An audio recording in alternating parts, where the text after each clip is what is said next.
Welcome, ladies and gentlemen, to the Grove Festival version of the Downers Grove Village Council meeting of June 19th, 2018. It is my privilege to call this meeting to order. There are copies of our agenda on either side of the room. If you haven't already done so, would like to pick up a copy and follow along with tonight's proceedings, please do so. There will be multiple opportunities for public comment, both with respect to things that are on tonight's agenda, as well as a segment that is under Section 5 that is relegated for questions and comments of a general nature with respect to things that are not on tonight's agenda.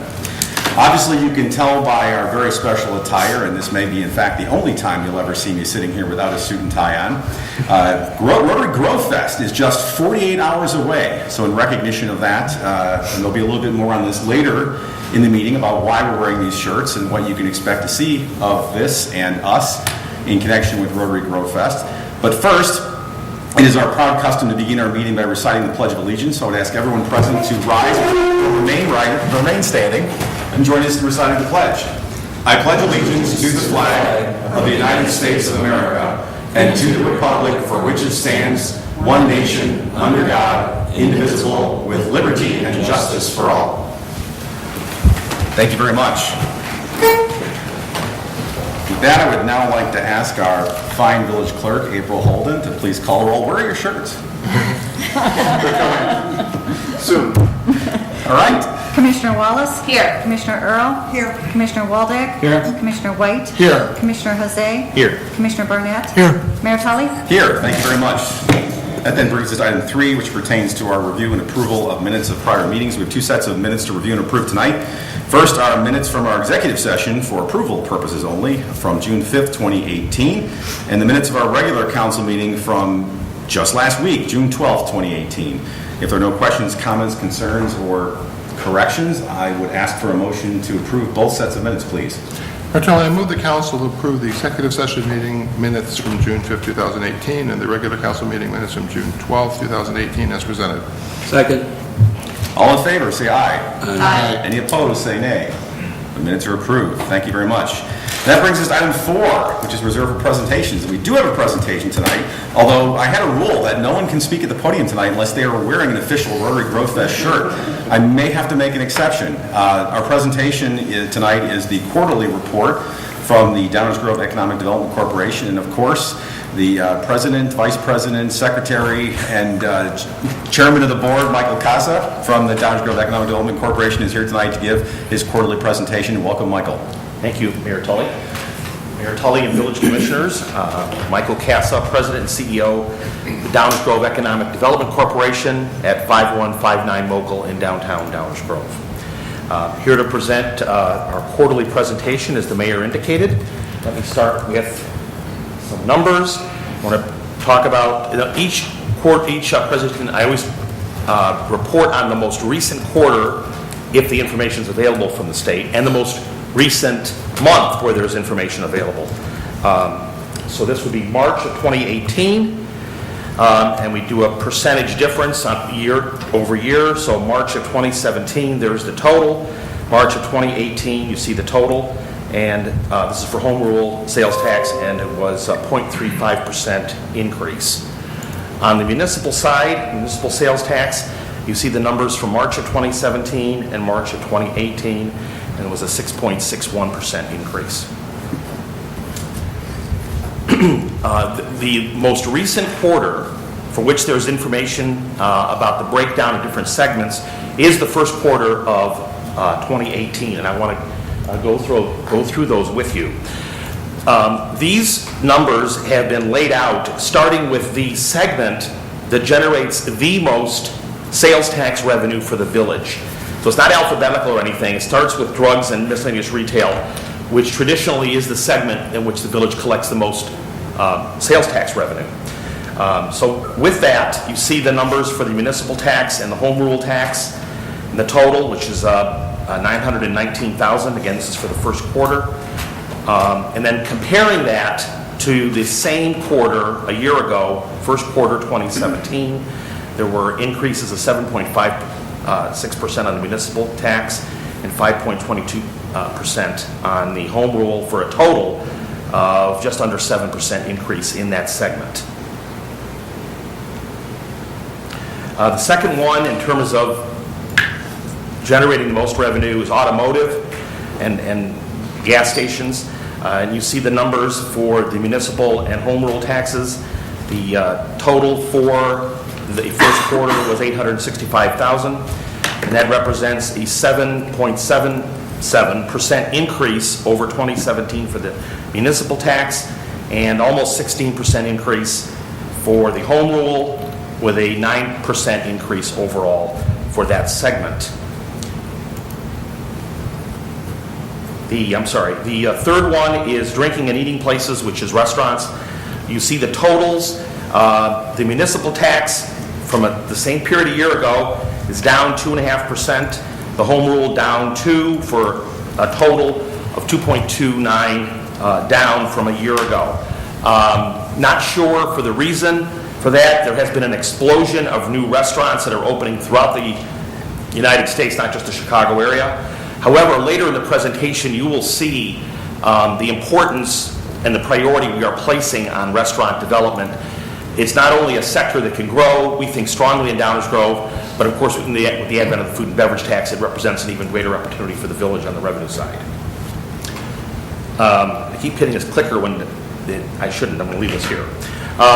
Furniture, home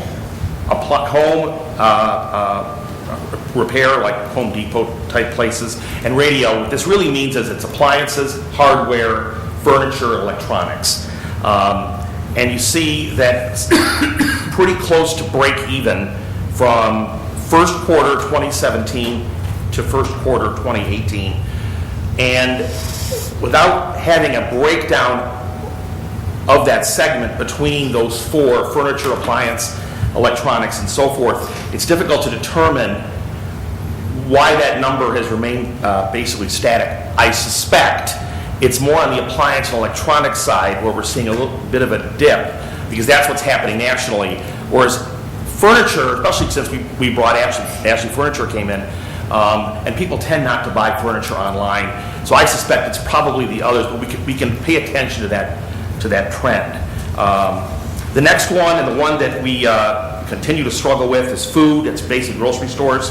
You see the numbers for the municipal tax, the home rule tax, and what the total is, which is $332,000. This is the fifth out of 7 categories. This ranks fifth, and or 8 categories. I'm sorry, and it represents a decline of the municipal tax from a year ago of 12%, almost 12.5%, and about break even on the home rule for a total of negative 9.97%. Now this one's easier to understand because in the first quarter last year, Ultra had not closed yet, and neither had Caputo's. So 2 grocery stores closed after the first quarter of last year. In a little bit, we'll talk about what's happening at Caputo's site, where we can hopefully make up a little ground. But that is a segment we continue to focus on because it's an important one, and it's one where we have not seen positive numbers. Lumber, building, and hardware. This is the Home Depot segment. You see the modest increases over 2017, basically 2.37 on the municipal side, sales tax, 2.33 on the home rule, for a 2.35 total over the same period a year ago.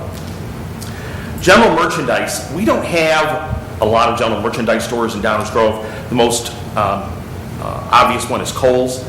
And again, you see the totals. And again, it represents sort of near the end of the list in terms of total sales tax revenue. It's $188,000 a year in total tax revenue. Compare that to drugs and miscellaneous, which is $919,000.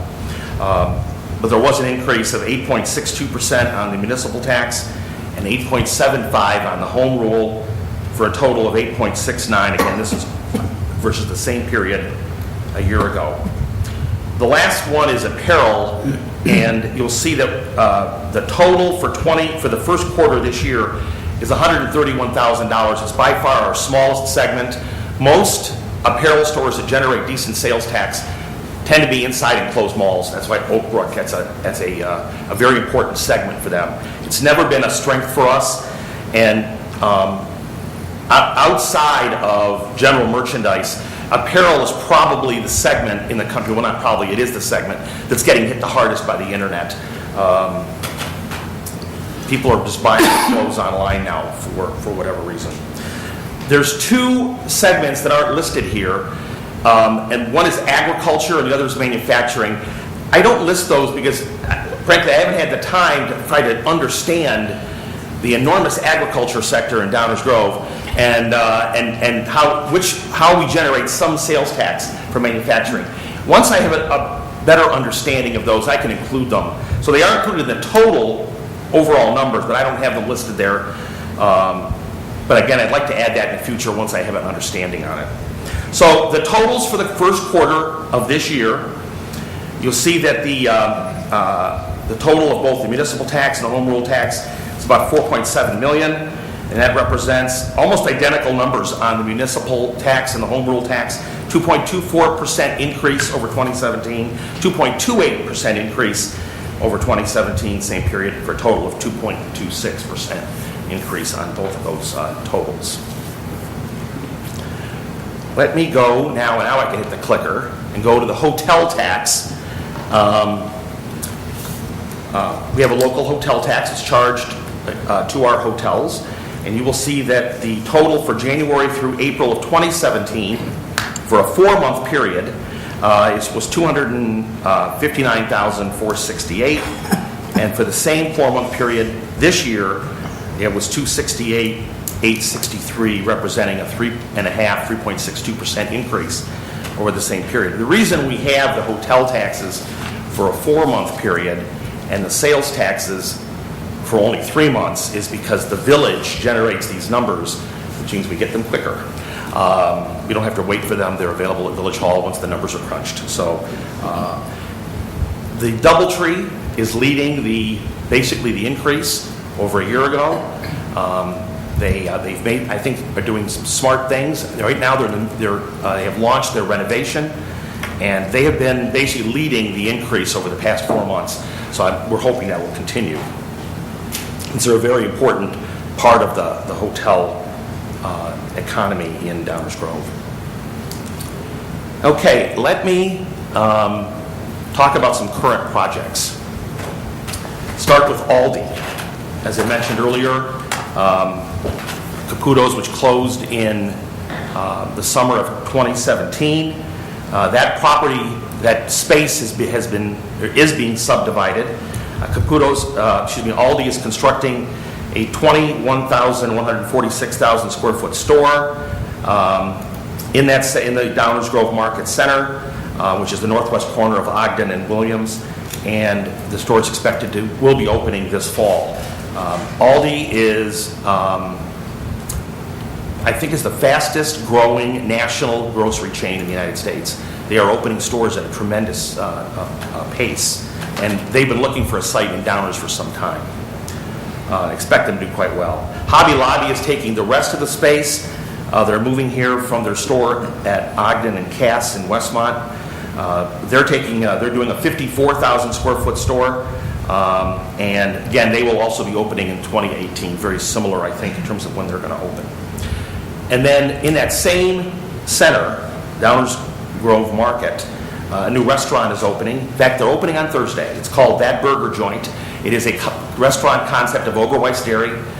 They will only open a restaurant if they can locate right next to Oberweis. So when that space became available, they signed the lease. It's a 2,500 square foot restaurant, and again, owned by Oberweis, and they're opening on Thursday of this week. Downers Grove Town Center is the name of the Vequity Real Estate Development. And they are making great progress on their development at the corner of Ogden and Main. They have 6 tenants that they will have in that center, and 4 of them are national restaurants. I wanted to mention those. Panda Express, which I think everyone's pretty familiar with. Mod Pizza. Mod Pizza has over 330 locations in the United States and United Kingdom.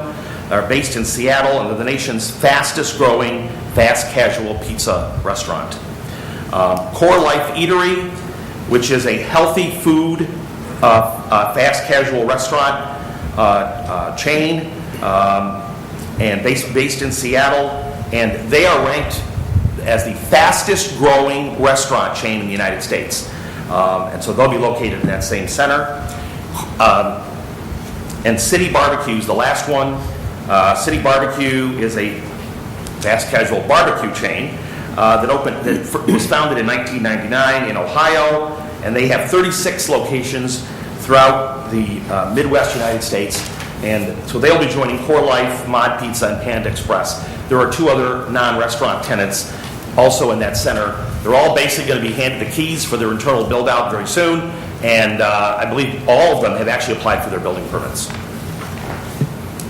Staying with the restaurant theme, since the last time I reported, Outback Steakhouse opened their location in the former Cheeseburger in Paradise site in Main Street Square, which is on the corner of Finley and Butterfield, and they opened in April. And then one you'll be hearing more about, Grand Dukes, that has an existing location outside of Downers Grove. They have leased the former Bohemian Garden restaurant site at 75th Street, and they'll be opening their restaurant. They feature American and Eastern European cuisine. Okay, Lincoln. As you know, Lincoln began construction for their new pre-owned certified dealership in Downers Grove at 216 Ogden. It's the site of a former motorcycle dealership. The redevelopment project is both interior and exterior. They're spending over $2 million in a total renovation, and we've been anxious for them to get this project completed.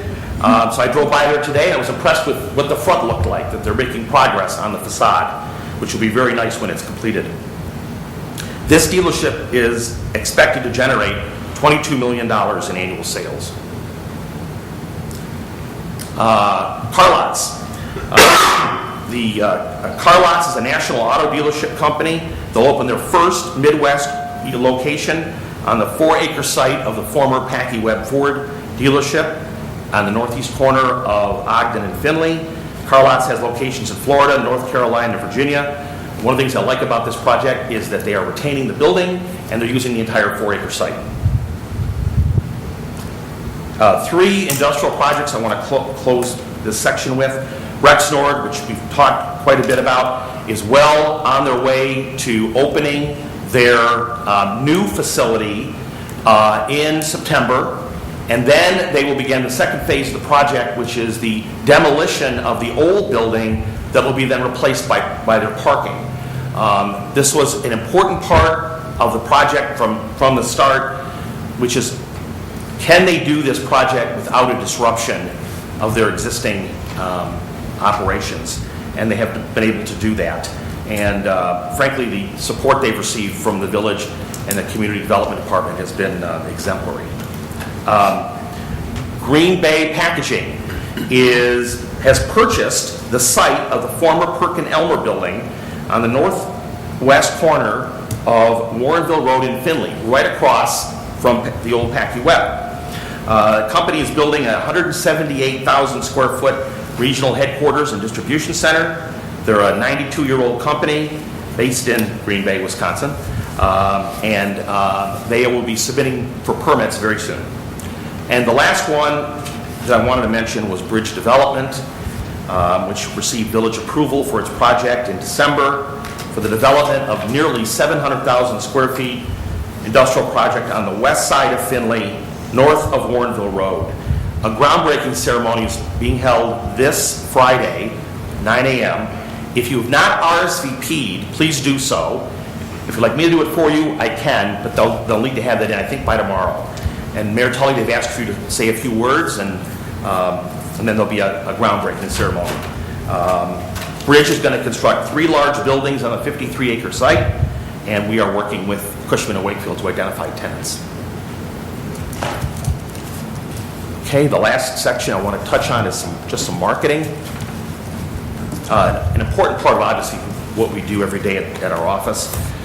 So the International Council of Shopping Centers, which is the association for commercial developers, brokers, retailers, and restaurants, have their annual conference in May. I was there and attended. Typically when I go to these, I schedule meetings in advance. It's principally a 2.5-day show, and there's a Chicago version, the deal-making show, which is held in October. We have a booth at that show. It's pretty reasonably priced, and our staff, along with Sam Popovich, work the booth and, again, have meetings with companies. We do a little bit of advertising. I can't say it's a lot, but we pick and choose where we want to place our ads. I want to show you, this is an ad that we recently ran in several publications. It talks about the thing we hang our hat on, which is our location. The access to the interstates, proximity to the airports, 2 interstates intersect in Downers Grove, 3 metro stations. Our location and our transportation amenities are probably our biggest asset when companies are looking at Downers Grove. There are many others. That's probably the one that gets noticed first. So we talk about some of these in the ad, and we had photographs of 3 signature projects: Rexnord, Art Van, and Vequity. And I want to show you just some of the places where we place our advertising. Site Selection Magazine, which is the nation's largest site selection publication. It's where brokers and site consultants and corporate real estate managers, this is the publication they read. In fact, if you go to the Site Selection Magazine digital version, there's a National Economic Development Directory on there. We have secured for the past few years that first listing on that directory. It wasn't free. Northern Illinois Real Estate, which is a publication that's covered Downers Grove quite a bit. West Suburban Living Magazine. The Cranes feature we were in last fall. The Intersect Illinois, which is the state's economic development publication. We're actually one of the few states in the country that has to sell ad space in their economic development guide. That's how they pay for the guide. And so we've secured for the past few years the ad opposite the table of contents. So we think the placement is good. Midwest Meetings Magazine, which is principally for our hotels. The Business Ledger Meeting and Events Guide. The DuPage Convention and Visitors Bureau Guide. And we also purchase an ad along with the Village in the Chamber 630 Community Guide. Just some of the places where we generally place our advertising. And the third thing I want to mention, I hope you'll mark your calendars, October 10th at 5 p.m. we'll be doing our 3rd annual Deals Are Brewing in DG reception for the brokerage and development community at Alter Brewing. They closed the facility down for us for 2 hours. We have the event catered. Many of you have been to it, and you'll certainly will all get a reminder, but we'd love to have you there October 10th at 5 p.m. And last thing I wanted to mention is our entire staff will be volunteering at Grove Fest. So if you need to buy a drink ticket, it's between 8 and 11 on Friday night. You can come see me and have your ID ready. Right? Have your ID ready. So I just wanted to say thank you for giving me this time, and thank you for your tremendous support. And I'd be happy to answer any questions you might have. Thank you very much for the detailed presentation, Mr. Cass. Any questions from members of the council with respect to any of the items that were covered in the presentation? All right, well, I'm glad to see that no one will be going hungry in the village of Downers Grove anytime soon, that's for sure. In the September, our next presentation, which is September, we're going to unveil a long-term strategy for not only for restaurants to be in Downers Grove, but for people to go to those restaurants. We're going to unveil it to the council first, we'll then go to our board a few days later. But it's going to be something akin to what other communities have done to promote restaurants and diners in their community. So, thank you. Right, and more to come. Yes, thank you. Thank you very much. Appreciate the presentation. Very good then. Well, I know everyone's starving by now, based on the description of all the wonderful restaurants that are coming to town, but it is that time. You're at Section 5, which is reserved for public comments of a general nature. If there are any members of the audience that have any questions or comments of a general nature with respect to things that are not on tonight's agenda, I would invite you to please come up to the podium, tell us who you are, and we welcome hearing from you. Any questions or comments of a general nature? All right, then we will move on to item 6, which is our consent agenda. Do I have a motion to approve the consent agenda as presented? Mayor Kelly, I move that this council approve the consent agenda as presented. Second. Any questions or comments from members of the council with respect to any items on tonight's consent agenda? Commissioner Waldeck, how are you tonight? Thank you, Mayor. I'm great. I like your shirt. Your shirt. I see you got one too. They're getting popular. I just wanted to quickly comment on item C about medical billing, and I know it comes up. Matter of fact, it's come up a couple of times in the last few weeks about our ambulance service and why we bill residents for ambulance services. And I'd just like to explain, because the two individuals that brought it up actually said that they went out of their way to avoid calling an ambulance when they probably should have, trying to get a personal driver to avoid paying the bill. Ambulance services, EMS services are very expensive. And if there's an opportunity to get revenue, we should do it. And the revenue that's out there is from insurance companies. And so by billing the residents, they generally turn it over to their insurance companies, and we try to limit the billing to what the insurance companies charge. For example, Medicare has a limit, what they explain what they'll cover. So whatever our charge is, Medicare will say, well, you're only allowed so much, and they will pay 80% of it. And so there's another 20%, and most individuals have a supplemental coverage that'll cover the other 20%. And we try and take advantage of the fact that there is insurance money available, and it would be silly not to supplement our EMS services with the availability of those types of revenues. So I would urge everyone, all of our residents, to carefully review. It's online in item C, and you can read all about it, but please understand why there is the billing. It's for insurance purposes, and also why you should avail yourself of an ambulance service when needed, so you don't go out of your way or put yourself in any danger by trying to arrange other transportation just to avoid that. You really shouldn't do that.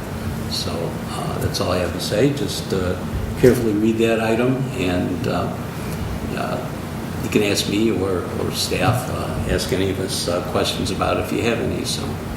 But I will definitely support this, as I always have. But I'd like to explain that because people should take advantage of the ambulance services when needed, and not go out of their way to avoid and put themselves in danger. Thanks, Mayor. Thank you, Commissioner. Any other questions or comments from members of the council with respect to any of the items on tonight's consent agenda? Any questions or comments from any members of the audience? Hearing none, may I have a roll call, please? Commissioner White? Aye. Commissioner Waldeck? Aye. Commissioner Wallace? Aye. Commissioner Earl? Aye. Commissioner Jose? Aye. Commissioner Barnett? Aye. Mayor Tully? Aye. The consent agenda passes unanimously. That brings us to item 7, which is our active agenda.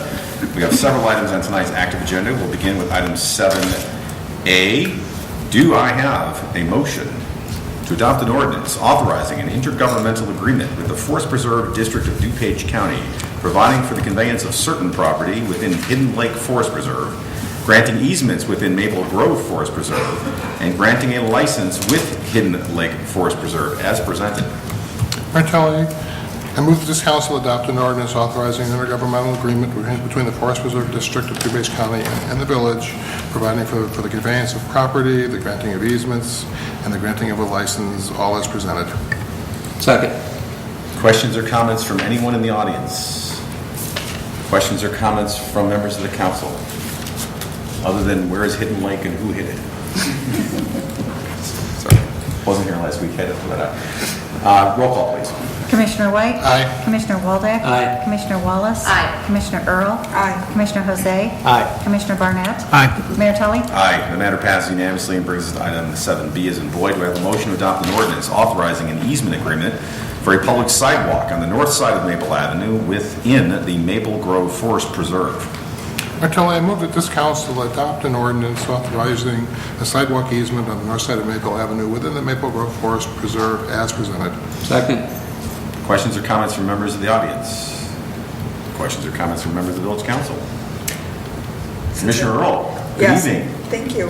Nice shirt. Thank you. Since I wasn't here last week, I didn't have a chance to comment on this before, but considering this bumps up to a school, one of Downers Grove's finest schools, and this is such a busy street, I'm really glad to see this on here, that they're giving some safe routes to school. So that's all I have. Thank you very much. Any other questions or comments? Roll call, please. Commissioner White? Aye. Commissioner Waldeck? Aye. Commissioner Wallace? Aye. Commissioner Earl? Aye. Commissioner Jose? Aye. Commissioner Barnett? Aye. Mayor Tully? Aye. That matter also passes unanimously and brings us item 7C as in Charlie. Do I have a motion to adopt an ordinance authorizing an easement agreement for Gilbert Avenue improvements within the Maple Grove Forest Preserve? Mayor Tully, I move that this council adopt an ordinance authorizing an easement agreement for improvements on Gilbert Avenue within the Maple Grove Forest Preserve District, all as presented. Second. Questions or comments on this item from any members of the audience? Questions or comments from members of the village council? Hearing none, may I have a roll call, please? Commissioner White? Aye. Commissioner Waldeck? Aye. Commissioner Wallace? Aye. Commissioner Earl? Aye. Commissioner Jose? Aye. Commissioner Barnett? Aye. Mayor Tully? Aye, that matter passes. And finally, we have item 7D as in David. Do I have a motion to adopt a resolution authorizing a license agreement with the Forest Preserve District of DuPage County, providing for grading work on a portion of Hidden Lake Forest Preserve? Mayor Tully, I move that this council adopt a resolution to authorize the execution of a license agreement between the Forest Preserve District of DuPage County and the village to provide for grading work within a portion of Hidden Lake Forest Reserve as presented. Second. Questions or comments on this item from any members of the audience? Questions or comments from members of the village council on this item?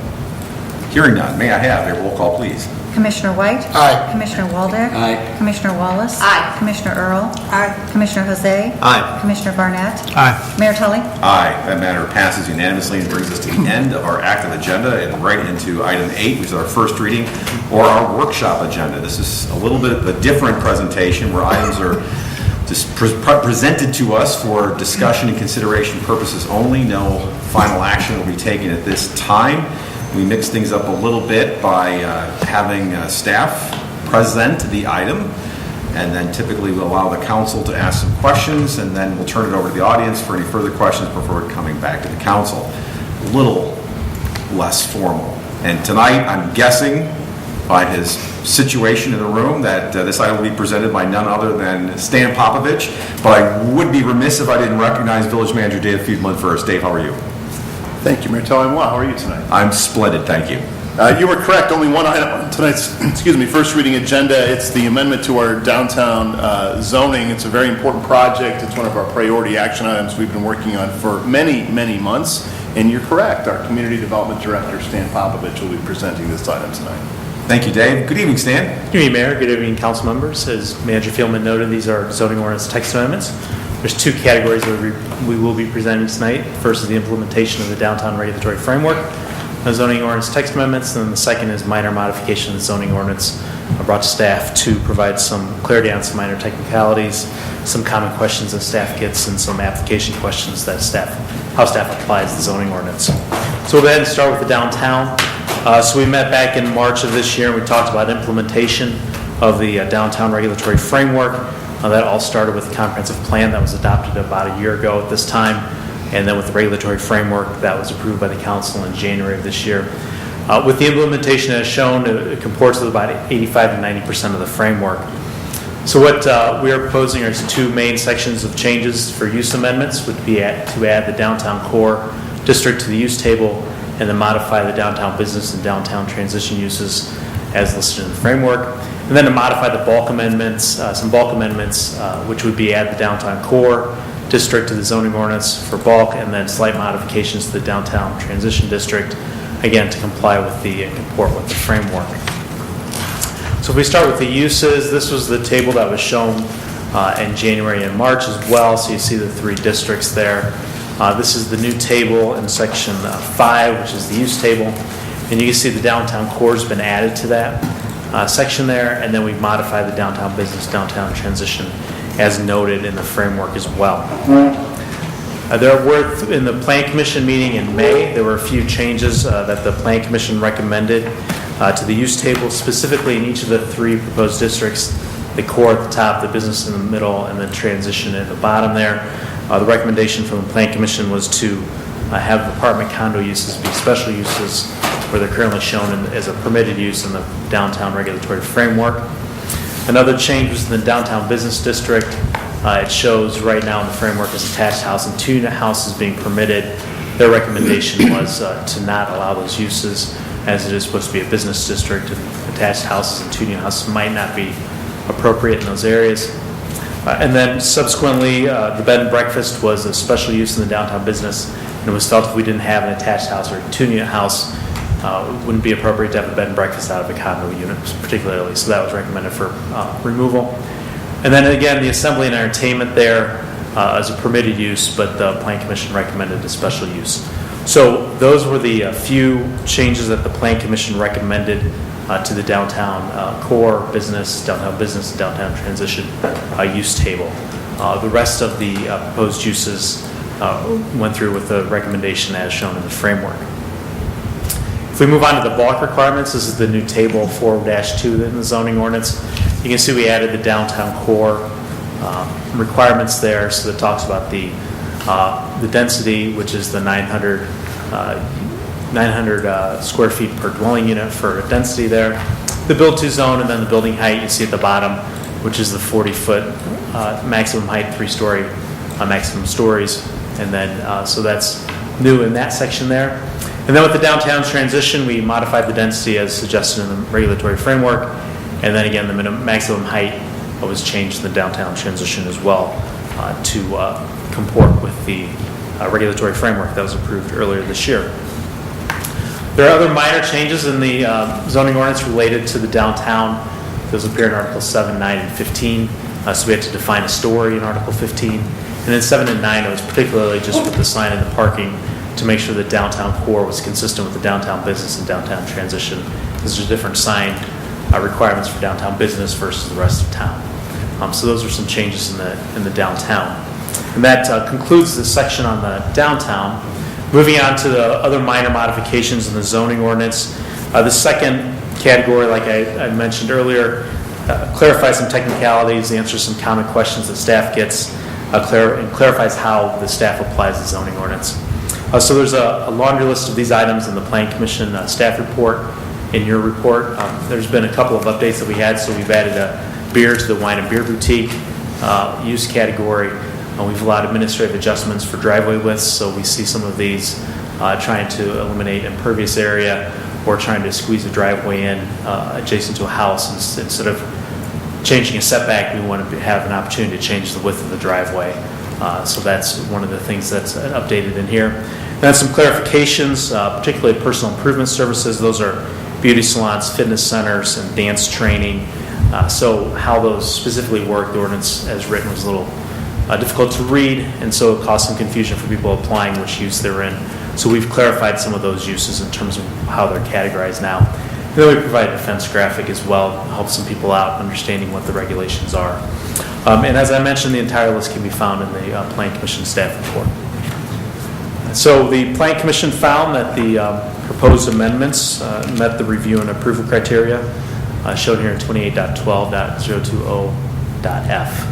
If there's any questions at this point, Mayor, I'd be happy to answer those for you and the Village Council. Thank you, Stan. Appreciate the presentation and the summary. And also want to thank the Plan Commission for their thoughtful review and suggestions and recommendations with respect to this project, which obviously has involved a lot of people, both in this building and beyond, over a good period of time. So it's a good reflection of a lot of good input from a lot of people who've given a lot of careful thought. And of course, these things are always dynamic in nature, as they should be. Question I had, just because I was thinking of it when you raised the administrative adjustment option for driveways, would you mind elaborating on that a little bit for me? I think I understood what you were saying in terms of in some situations, rather than having to adjust a setback for a particular structure, you could adjust the width of the driveway in order to come into compliance, or how does that work as a practical matter? And the example I have in mind, because I know you're aware of it, it's come up with a couple places in town where because of driveways that were, garages that were built behind homes on narrow lots have driveways that literally go right up to the lot line, and sometimes have retaining walls of some considerable girth. And over time they deteriorate, and folks want to replace them, repair them, whatnot. But technically they couldn't be built today under the current code. I don't know how those two interact at all. Sure. But that's kind of my question. I just gave you the benefit of that so you know where my head is. I appreciate the lead-in. So administrative adjustments are forms of minor zoning relief that the community development director is authorized to grant. So typically what we find on some of these, the intent would be if someone's pouring a garage slab and they miss their spot, it's supposed to be 5 feet away and it's 4 feet 8 inches or 4 feet 9 inches away. Instead of having to go to the zoning board of appeals, it's allowed the community development director to approve that. So with driveway width, a lot of times what we'll see is right now it's a 10-foot requirement for a driveway width. And one of the amendments is to propose it to a 9-foot, which is a standard parking space width. When you're typically driving on a driveway, you're not zooming into the garage, so we feel that's okay. What we have is people with a detached garage in the rear, or in the case of a retaining wall, we require a 1-foot setback for all new driveways to allow a little bit of green space from a property line to a driveway. So any water that's flowing, if it's not making it to the front or the back to drain off and it's going to the neighbors, it allows it to have a little bit of green space. So what we found is when people have about 10 foot 9 inches between the house and the property line, they've requested a reduction in green space. So to have their driveway be 10 feet but only have a 9-inch width of grass. So what we were hoping for was the option to say, okay, well, why don't you put the foot in and then just do it, in this example, a 9-foot 9-inch driveway, and to provide us a little bit more flexibility for people. Well, I think that makes sense, because obviously we want to pursue and obtain and achieve compliance whenever possible, but obviously we have a very diverse and eclectic community when it comes to structures and how they were built and retaining walls and so on and so forth. So adjustments do need to be made in the field from time to time under the most important requirement of all, which is common sense.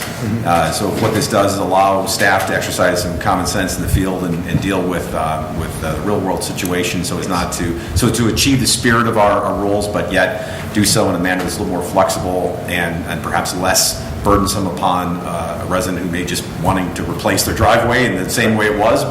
I'm all in favor of that. I think that's the kind of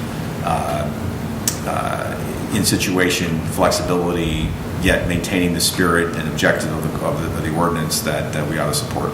No, thank you for indulging me. You're welcome. Other questions or comments from members of the council? I figured with all that talking, you guys would have come up with something. Commissioner Jose. Thank you, Mayor. Nice shirt. Somebody just dropped it off at my house, so I thought I'd throw it. No. With regard to the recommendations of the Plan Commission, I appreciate the very thorough discussion. I felt like the Plan Commission gave us a lot to work with here. I think I'd rather keep it, though, the way we've got it, at least with regard to DB and DT, with regard to permitted use versus special use. I think it's more consistent with the comprehensive plan, which talks about residential development of greater density. I won't belabor reading the description of the comp plan, but if you want to take a look at it, it's pages 112 and 113. In the downtown edge, which comprises most of what I think is currently the downtown business that's not going to become the core.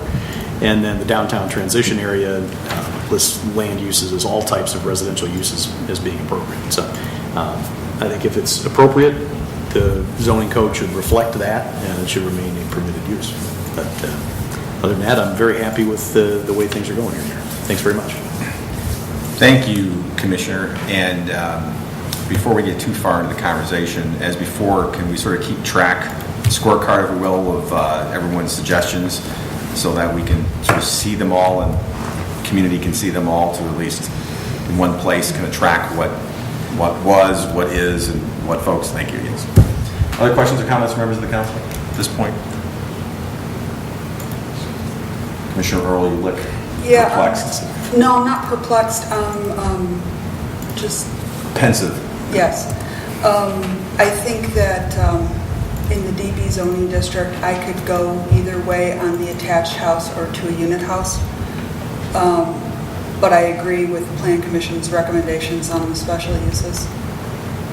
So just so you know where my head is at, I'm okay with everything else being special use that they've recommended, and I could go either way on I suppose on bed and breakfast too. We could leave it in special use it if, I guess that would be appropriate if I was going to say that attached house and 2-unit house were okay.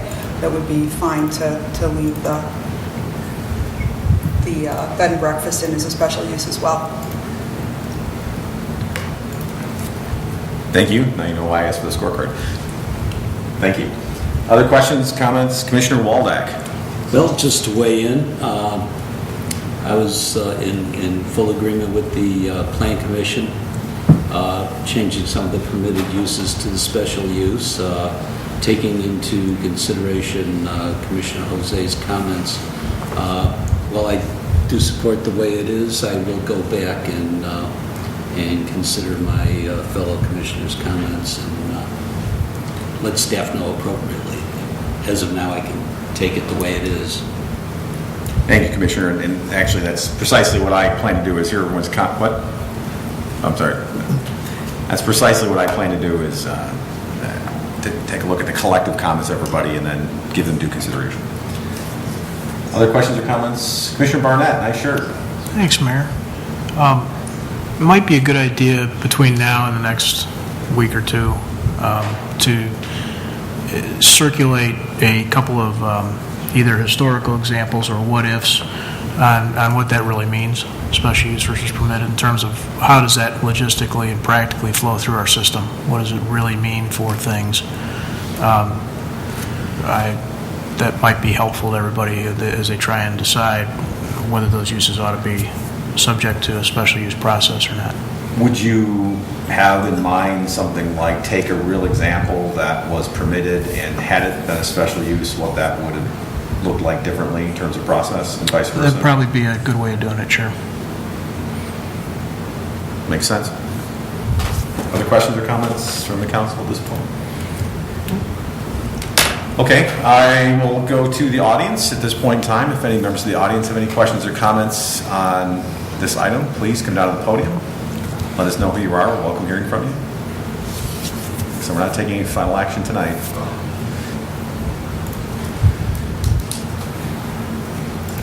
Or next week, since we won't be here. Or next week. Or the week after that. Good evening, welcome. Good evening, Dan McCormick, 5205 South Washington Street. I do not have a shirt like yours, but I sure would like to get one. Where do you get one like that? Well, what you first have to do is circulate a petition in the spring. And then there's a thing called an election. And then If No, I don't think I want to go to the other street. I'm sorry. That was my goal. At any rate, my property is on Washington Street, right now proposed DT. I know that I personally don't have a problem with the height restriction. I've talked to the owners of the property that's located on Maple and Washington, and they don't have a problem with the height restriction either. So we are both good with it. There's a residence in between us, and I'm sure they're probably good with it as well. We want to make sure that, our properties do not look like what's happening on Maple. But point of clarification, we're not talking about any setbacks or parking right now for DT, correct? Or are we? Please stand if you wouldn't mind. There's no proposed changes to the setbacks in the DT zoning district or any of the parking regulation for the DT zoning district. Okay, but will you be examining those at a future date? It's not anticipated that we'd be examining those at this future date. The framework left the setbacks and the parking requirements the same. So unless there's direction from council, we would move with the framework and move with the current regulations. Right. Obviously, they can always be looked at in the future, given this is a dynamic situation, but currently, not at the current time. Well, because of the uniqueness of the properties, the setback requirements currently would, for lack of a better term, put us out of business. In my case, for example, if they had the setback requirements, and yes, my house burns down, I couldn't rebuild it because of the setback requirements. But that's something I think that we would ask that the council and the village look at. Yeah, I think we have some. As a point of clarification, actually, you would be able to rebuild because there's a clause in our ordinance, it's been in there since 2014, that says if your house does burn down and it's non-conforming and you rebuild it within 1 year, you can put it right back in the same place. And that's actually occurred in some situations, and I think there was even a situation where someone was looking for an extension because hardship, so it's even... Okay, well, I'm not planning on burning the house down. Just for the record. But thank you. Sure thing. Yeah, and if you really want the shirt, I could be convinced to maybe put this up for auction and donate the proceeds to charity. Okay. Then you don't have to circulate any petitions. I'm sure we could find a fine not-for-profit organization in Downers Grove, although I don't know if you really want the shirt after I've worn it. Good evening, welcome. Good evening. Hi, Steve Gigailo, 4913 Main and 4908 Highland.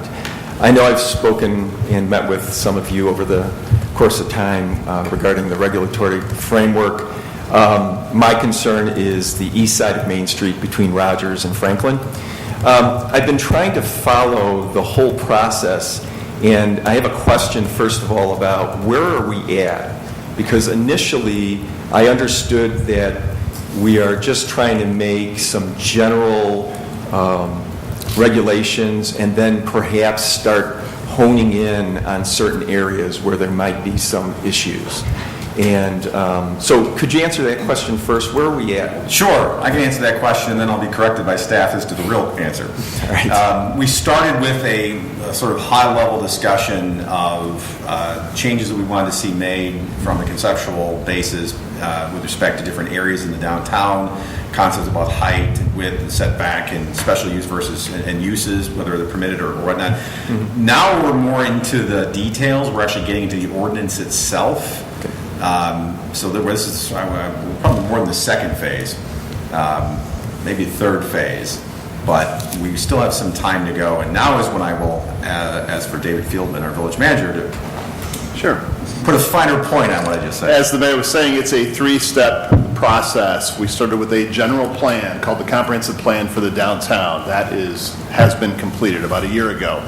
Then from that, to implement the recommendations of the plan, we went to a thing called a regulatory framework, which was the general framework, or what are the general ideas of what we're going to put into the rules that govern land use, and the map itself, just a framework, rules and the map.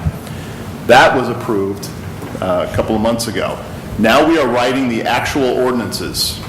The first step in this last phase is the text only, just the written rules, no map changes. Once these, and these are the changes that Stan had walked us through. Once the written rules are in place and approved by this council, then we will initiate the rezonings or the changes to the map to match the framework.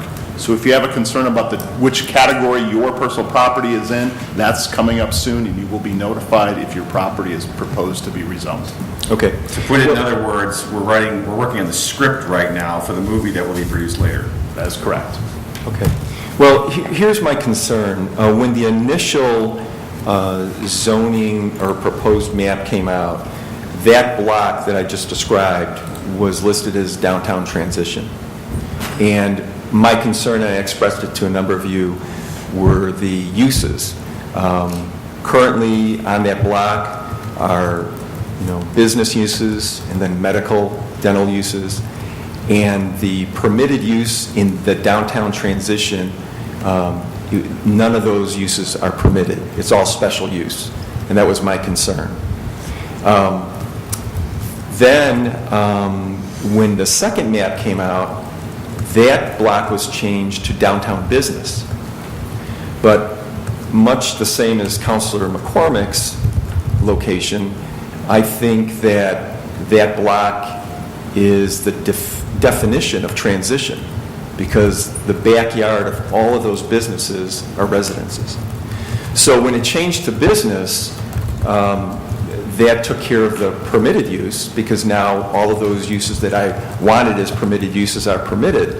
The only issue is that now the maximum height of a structure that can be built is now 70 feet. So now we come into a situation that we now currently have at 922 Warren and 911 Rogers. You stand at 911 Rogers and you look up at a wall in the backyard. which is 922 Warren, which is the condos there. So I'm wearing two hats here. I'm wearing a hat as a business owner and a resident. And so to me, and I expressed this to a number of you, the fix here was leave it at transition where the height restriction is good, but just change the permitted use to what it's been there for decades, which is general office, insurance, attorneys, medical, dental. And I did express that. I got, some feedback to just stay involved with the process, but all of a sudden it's accelerated. The map's been approved. I have been watching, and Matt, just to clarify, sorry to interrupt, map has not been approved. We haven't started talking about the map. I thought you had said that the map was approved. I'm sorry, I misunderstood you. The actual zoning map will. Okay, so I guess what I'm asking is, who do I keep in touch with? Who do I work with so I can get some feedback, so I can stay, involved in this process? Because all of you as commissioners and the mayor have been welcoming to all my comments, but then I don't know what happens from there. Do I talk with someone with staff? Where do I go from here? Well, sure, and I would recommend, obviously, you've been following along with when we're having meetings on this topic, because it's good to see you here again. The materials are always produced in advance, and to the extent that you have questions or comments about it, certainly staff are the professionals that know it. They've forgotten more about this stuff than all seven of us will know put together. So I would start with them to kind of keep you interactive, give me questions about what does this mean, what does this mean, what does this mean. That would be the first place to start. So I would stay in touch with community development, Mr. Philman or Mr. Popovich, who's sitting behind you, and his team. Either one? Okay. Yes, and his team, and if it's not Stan, then Stan can direct you to somebody else in his team that would be happy to answer questions. But you've actually now caused me to ask a question, if I can interrupt you for a second. Sure. The permitted and special uses, those are per zoning category, right? You Yes. can't mix and match. That's the problem, is Yeah. you want them all permitted, then it has to be everything in that category. Okay. So we tried to do the permitted, but then you get everything else that goes with it. I got it. We can't mix and match is what I'm saying. You can't take it one way and then, can't wear both hats is what I'm saying. All right. So that's my problem. Right. And this, I'd ask staff if they could to talk for a couple minutes about how non-conforming uses are handled. That in the event there were a zoning designation change, so that the use is that an existing use becomes a non-conforming use because they changed the designation on the map. You'll talk about non-conforming use as opposed to Right. non-conforming structure, right? Right. So we'll start Right. with non-conforming use. If a rezoning results in a non-conforming use, i.e. a use that's in place in the actual field, you can go into it right now, but it's not allowed under the zoning ordinance, and essentially you may continue to use that non-conforming use. As long as that use continues. As long as that use continues. Even through subsequent ownership. That is correct. Change in ownership does not stop your rights to continue using. Unless the subsequent owner changes the use, and then the third owner comes back and wants to change, that would be a problem. You cannot change it back once it's changed to something conforming, and if a non-conforming use ceases to operate for a period of 6 months, that is when the non-conforming status is removed and any new use must comply with the letter of the law. Right, so as long as it continued that use through subsequent, continuous use, regardless of change of ownership, it would be allowed, basically. That's correct. And even if you stopped using it, you still have 6 months to come back and Right. start using it again. Right. As that use. Correct. So, for instance, there's a fire and the building's destroyed, and it takes more than 6 months to build that back. Which, as we know, construction can take a little bit of time. I'm just, for instance. Right, so that was a transition to a non-conforming structure, the difference between how you use a building versus where the building is built, setbacks and things. So non-conforming structures have a different set of rules. There's limitations on expansions to non-conforming structures. Most expansions or modifications have to meet the new rules. However, there is an exception that if a structure is burned down, then you have 1 year to rebuild it in its exact previously existing location. Right. I guess, but I may have. Yeah, I know not that. been Yeah, I think he was clear. just about to go there, because I had the same question. As far as if a fire happens in a structure that also houses a non-conforming use, then I would turn to ENZA to figure out the difference between the 1-year rule and the 6-month rule and the interplay of both of those. Well, Stan has the answer. yeah, there's an answer to this, because that's one of those things beyond your control. Yeah. You're not shutting the doors for 6 months voluntarily. The structure's been burned down. So I'll interject, and the ordinance specifically notes that if when a building containing a non-conforming use is destroyed by an act of God or accidental fire, a building permit to reconstruct a destroyed or damaged structure must be obtained within 12 months of the date of occurrence of such damage, and so then the use would be able to continue within that 12-month. Right. There you go. So if you choose to close it down, you get 6 months. It's the old force majeure. Yes. All right. I understand. One other question, perhaps. Sure. Perhaps someone can answer why. This sounds like a law school exam. I'm loving this. Yeah, thanks. I failed, by the way. Thank God Sam was here. Yeah. I didn't go to law school, but last question. Why was that block changed to downtown business and it's not downtown transition? To me, it just is the epitome of downtown transition. I don't recall specifically, maybe my colleagues can point out, but I think it was actually in response to some of your earlier comments, not just you, but others, about the permitted and special use. So Okay. we actually, I think, were receptive to what you asked for. Okay, so basically, like you said, you have to choose one or the other. Yes, that I understand is a legal issue. You can't mix and match the uses. You have to, the special and permitted have to go with the zoning category. Okay. And one other question to continue law school exam. Oh, I'm sorry. Well, just to I'm trying to actually research the answer to that question as you're talking here, and I think when we simplified the framework, that it actually maintained its current zoning, which is downtown business. So I think it was proposed to go to transition. Right. And then it was proposed to keep it as its current downtown Right. business. Hopefully, last question. As a resident, I sell my building, and then somebody proposes to come in and build a structure goes to the maximum, 70 feet. What recourse do I have as a resident there? If you're the person selling the building, or you're the person next door? No, I've sold my office, the 4913 Okay. Main, but I'm still a resident at 4908 Highland. Right, And right, they're okay. adjacent properties. So Enza's shaking her head. I have If it complies with the zoning ordinance. then I have no recourse. Okay. All right. But we still haven't decided yet whether the parcels on the east side of Main Street will be DB or DT. That decision's not been made. It may have fallen to DB by default when we restructured how we did it, but I don't recall making a conscious decision on that. It sort of happened in the process of. But now I understand, I have a clearer understanding that it has to be one or the other, and then once it is, the permitted uses are what they are for those designations. Right, the uses go along with the zoning category. So whatever category it is, it has its bucket of uses, special or permitted, and that applies to all of them wherever they're at, not just one block. Okay, thank you very much. That Did just I pass? That's one Yes, comment thank you. for the benefit of my fellow commissioners, where I'm thinking right now, this is in many ways premature, that's not before us. But if the uses, the grandfathered uses in DT can have sufficient ability to reinstate a non-conforming use in the event of a casualty, then DT might very well be the right zoning for the east side of Main Street. But that's not a decision for this evening. But if we're going to make uses impossible, then maybe, so that's for the future. Right. And I do remember having this conversation in the committee room. I don't remember that we made a conscious decision because of it, but I very clearly recall this conversation before. Other questions or comments from the audience? Thank you for those questions or comments. Those are all good questions because I'm sure you weren't the only one that had some of them. Okay, we'll come back to the village council. Thank you. Yeah. I was coming back to the village council.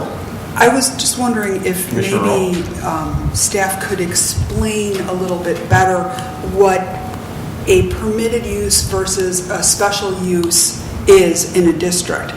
Like if you really wanted to have something anyway and it was a special use, how do you go about getting approved for a special use if it's not if it's not already there in the district. I mean, you know, how do you say, I really want to put this dentist office there, I think it'll be okay, how do I go about that? And there is a method, correct?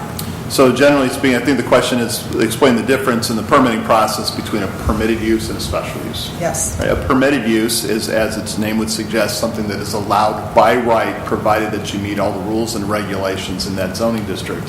For that use. For that use and structure. So if you have a permitted use and you're following all the rules, then you go see Mr. Popovich and his team in community development, and you get a building permit, and you don't make any stops anywhere before any review bodies. And you have a by right development, just a building permit process. If your use is listed as a special use, it is deemed a use that is generally acceptable in that zoning district, but is subject to review and approval by the Plan Commission, who makes recommendations, and the council, who makes the final decision. If it were to be denied, there has to be something unique about that location that would cause it to be different than that use being put anywhere else in that district. That is very rare that happens. What happens more often is the council exercises its right to place reasonable conditions upon the approval and operation of that use. And so really what happens is we're generally talking about what types of restrictions, use restrictions, design changes, et cetera, related to that use. And that's what the council ultimately would decide through that process. Sure, and I would go further to point out, since we've done this many, many times, there's also standards for granting or denying a special use. We go into factors that we don't need to elaborate on here, and if the council exercises discretion to put conditions on those special use, they must be continuously maintained. And if any adjustments are made with respect to the use, then there has to be another trip back to the council and the plan and the review boards to get approval, and et cetera, et cetera, et cetera. So there's a lot more involved, is the short answer. Thank you. Thank you. Sure. Mr. Fieldman, you sound like a planner. You know, I'm getting not as good at it as I used to be. Thank goodness for Stan and his team here as well. It was obvious. That was a compliment. Other questions or comments from members of the council at this point? Obviously, we're not, as mentioned before, we're not taking any final action on this tonight. Okay, well, thank you very much for the presentation. Thank you for the input and comments from members of the audience. That ends our first reading tonight, Mayor. Thank you. Thank you very much. That brings us to item 9, which is the mayor's report. And as mentioned at the top of the meeting, we are just about 48 hours away from the onset of the annual Rotary Grove Fest, which kicks off the ride preview on Thursday night and then goes into full force on Friday, Saturday, and Sunday. Obviously, it takes place in the very heart of Downers Grove. We like to call it the biggest block party in DuPage. And the reason why we're highlighting that is not just because it's a great opportunity to see your neighbors and have a really good family-friendly time in our town and celebrate the downtown, but we will once again be having a council booth at the corner of Main and Burlington, as we have in many years before. And members of the village council will be in the booth from time to time, sort of acting as a coffee with the council on steroids.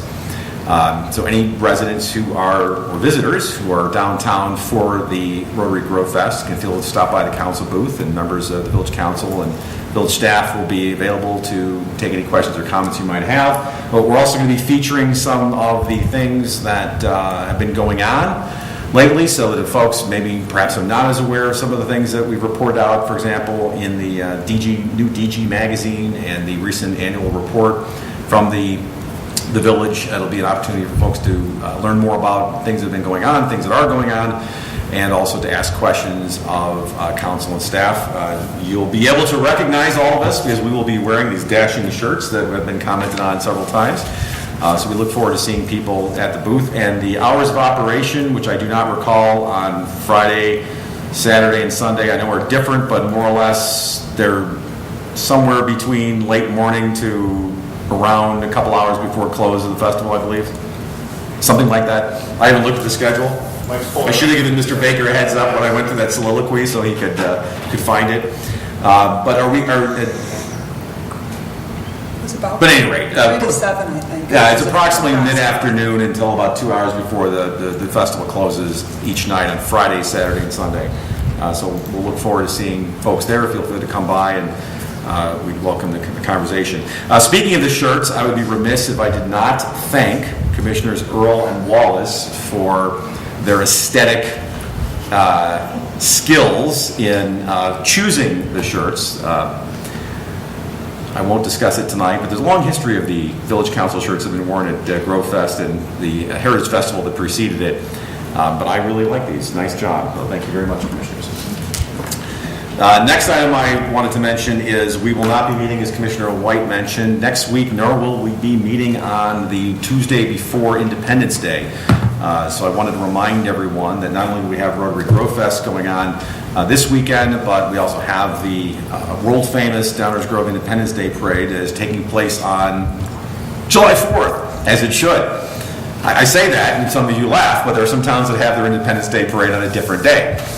We are strict traditionalists and always hold it on the 4th of July, so hopefully we'll have great weather for that, and look forward to seeing a lot of residents and neighbors out along the parade route. Should be a good one. I think last year we advertised it, Mr. Kozlowski, as bigger and better, and we're going to continue it to be as big and better. Absolutely better. Absolutely. Well, there you go. You heard it from the voice of Downers Grove. Absolutely better. So we'll look forward to seeing everybody on that, and I'll say this again at the end of the evening, but since we won't see everybody, I want to wish everybody a safe and happy Independence Day. Fireworks display will be taking place in the usual spot that evening down on 75th Street. We're once again exercising intergovernmental cooperation with Woodridge. Thank you. So great. So it's a great couple of weeks. We'll look forward to that before we see you again in the second Tuesday in July. So with that, I will turn things over to the next item, which is item 10, our village attorney's report. Ms. Petrarca, how are you this evening? Hi, great. Thank you, Mayor. I only have one item to present, and that is the ordinance amending the zoning ordinance. That is all.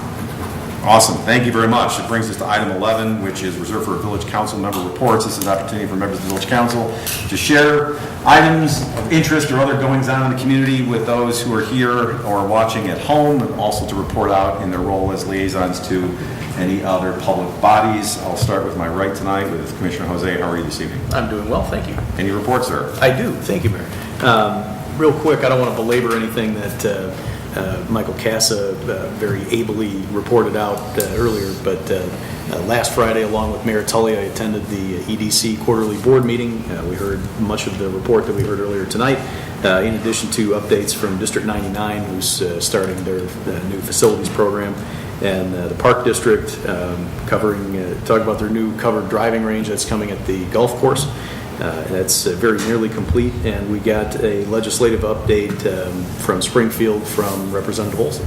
So it was a good meeting, a comprehensive meeting, and there's a lot of exciting projects that are going on and others that are in the pipeline. So stay tuned for more exciting news. Thank you.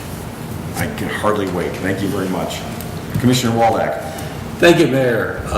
You pretty much covered everything. So I could say I have no report, but you left off the annual weather forecast. So I was wondering, are you still in charge of the weather predictions for the events? That's a bold challenge, Commissioner. It's something you've done well, every year, and I don't know if you've... Officially, I retired calling for perfect weather for Heritage Festival, back when it was Heritage Festival. I had an unbroken streak of 8 years of it never raining on Heritage Festival when I was a commissioner. And I did not take up the sword again with respect to those calls for Rotary Grove Fest. I just haven't done it. Oh, okay. And I haven't looked at the weather report, so I'm not going to do it. Well, the snow plows are ready. We approved the salt, and we're ready for the heat. So sometimes you have 8 years of pushing your luck. You stop while you're ahead. So let's just say we all hope for excellent weather for Rotary Grove Fest, so that everybody has a good time. It's always fun. It is always fun, come rain or shine. Thank you, Mayor. Thank you, Commissioner. Commissioner Barnett. I have no report, Mayor. Commissioner Earl. No report, Mayor. Commissioner Wallace. Thank you, Mayor. I'm going to help you out a little bit here. Our council booth schedule, Friday, June 22nd, we open at 3 p.m. and our booth closes at 8 p.m., though the fest is still going on until 11. Saturday, the 23rd, we open at 2 and we close at 8. Fest is still going on until 11. And Sunday, our booth opens at 2 and we close at 7. The fest ends at 10:30. Thank you. Thank you very much, Commissioner. I appreciate that. Commissioner White? No report. And I have no further report. We are not going to adjourn. We do have to move to the manager's report, which will be given tonight in the committee room. The topic, of course, is an update to the 2017-2019 long-range plan for this council. So what I will ask for is a motion to recess into the committee room where we will reconvene in about 10 minutes and invite anyone and all who are in the audience tonight to move across the hall and join us in about 10 minutes. Do I have a motion to recess into the committee room in order to entertain the manager's report? Marshall, I move the council recess to the committee room. Second. All in favor? Aye. Any opposed? All right, we are recessed. We'll be next door in a minute, but for those that are going to change the dial at this point, look forward to seeing you at Rotary Grove Fest, and have a safe and happy Independence Day.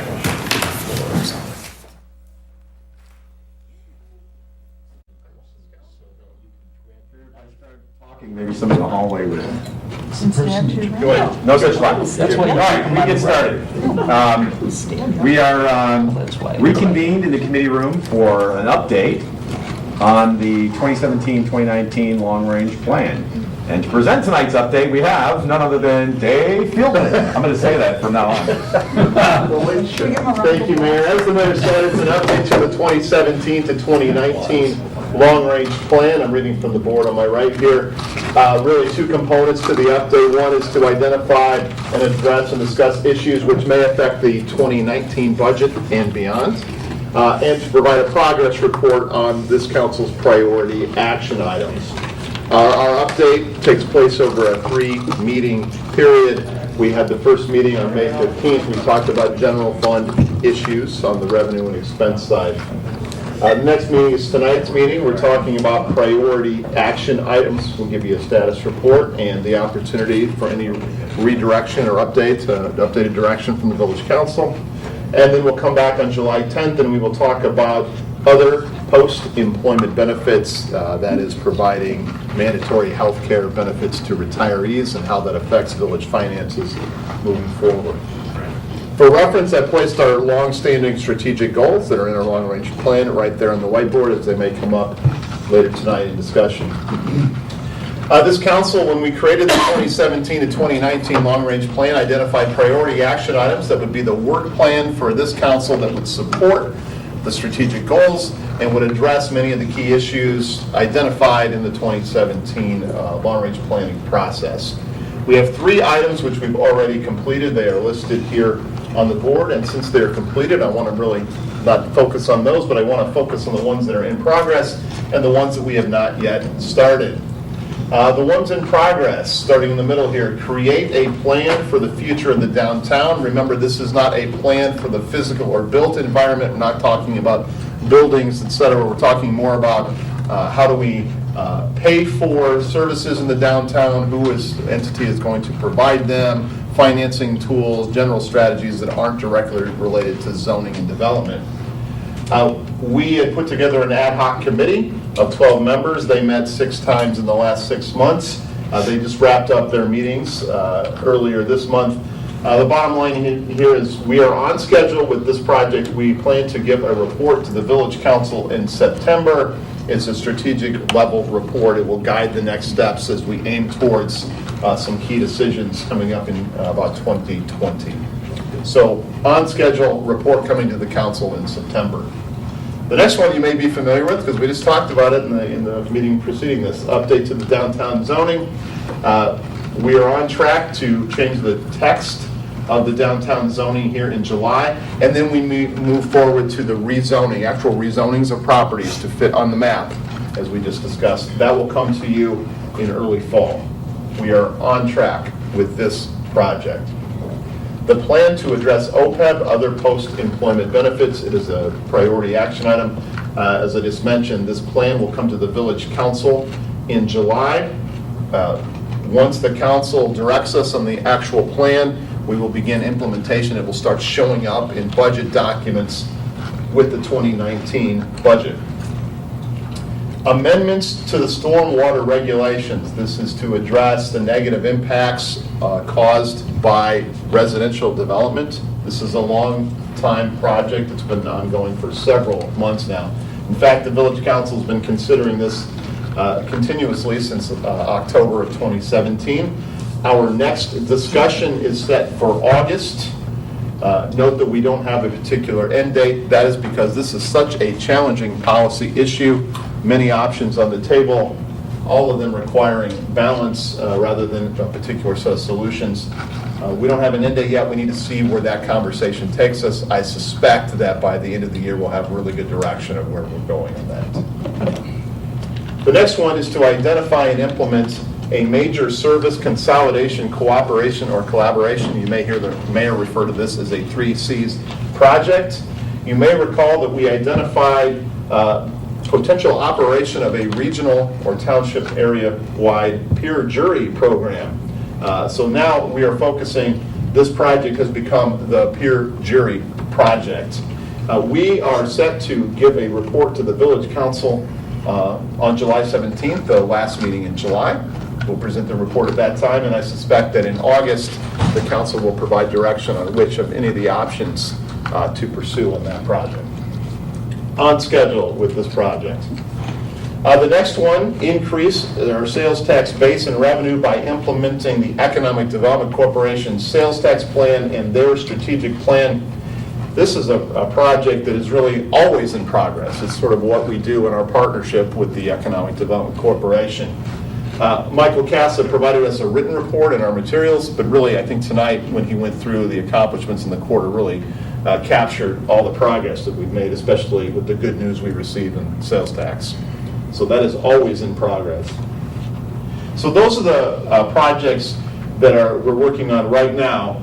We have 3 more projects that will get started at some point after we complete the ones that are listed in progress. The first one here is updating the zoning map. We're talking about the entire village zoning map to comport with the recommendations of the 2017 comprehensive plan. We will start this project once the update to the downtown zoning is finished. So we'll wrap up those rezonings in the fall, then we will immediately start this project. This project should be much less of a scope. Fewer discussion issues. So we think we're on track to start that in the fall and complete it in early to mid 2019.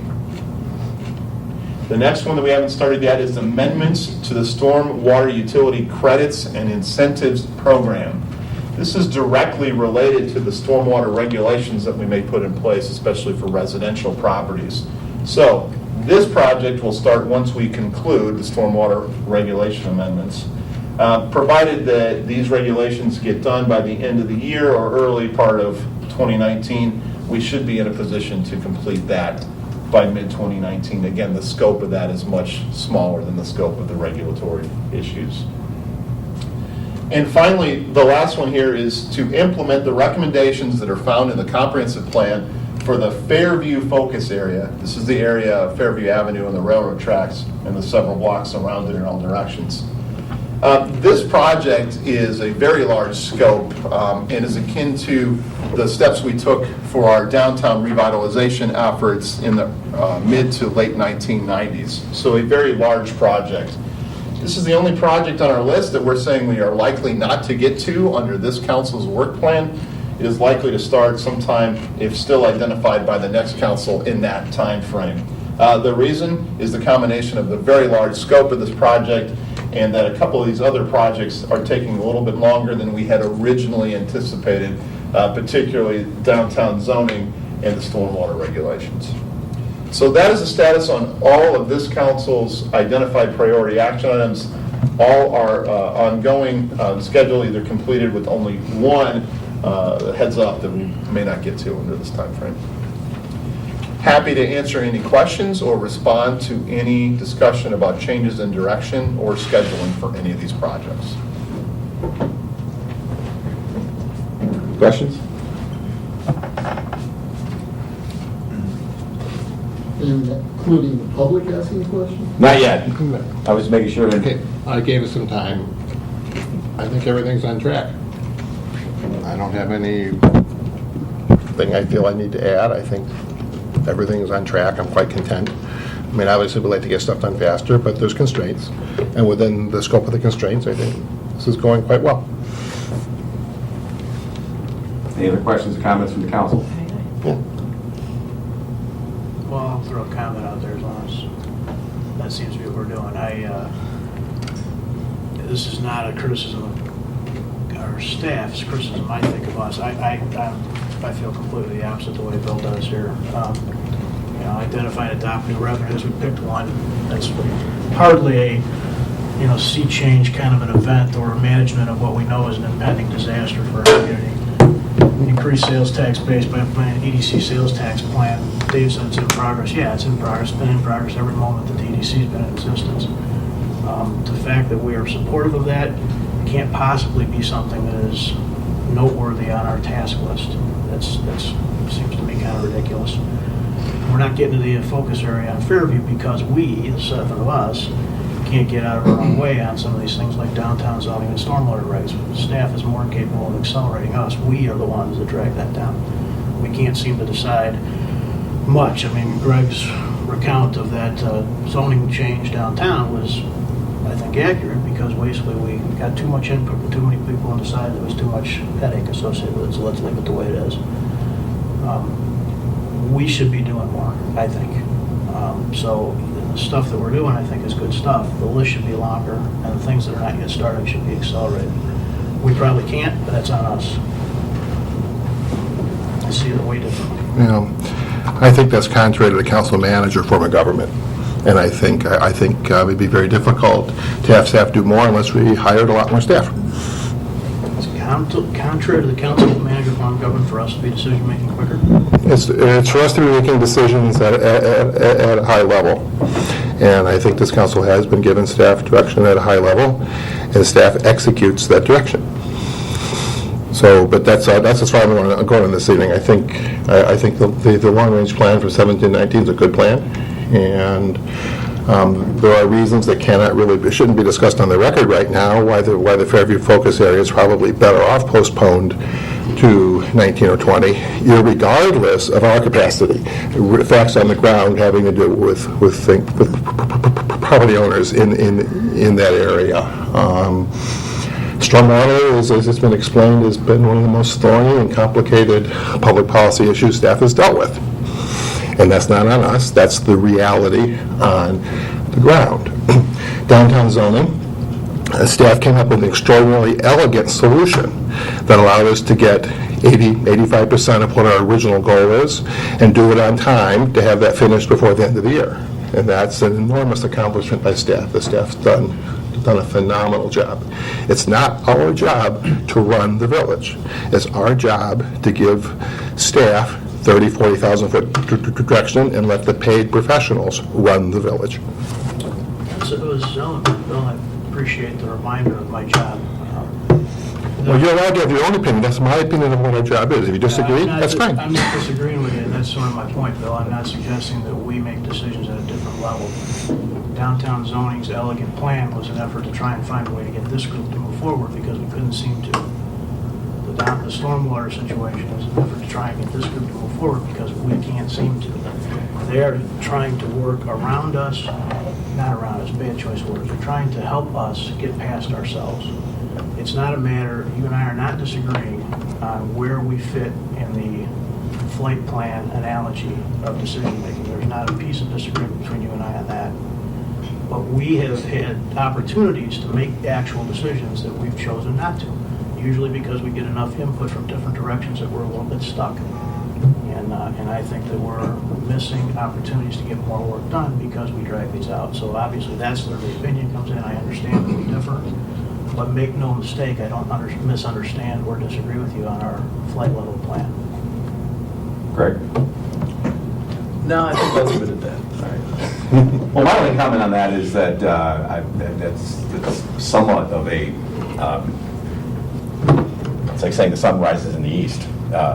16 years we've had projects that we can't get done, because there's 7 people here who reflect 50,000 people in the community.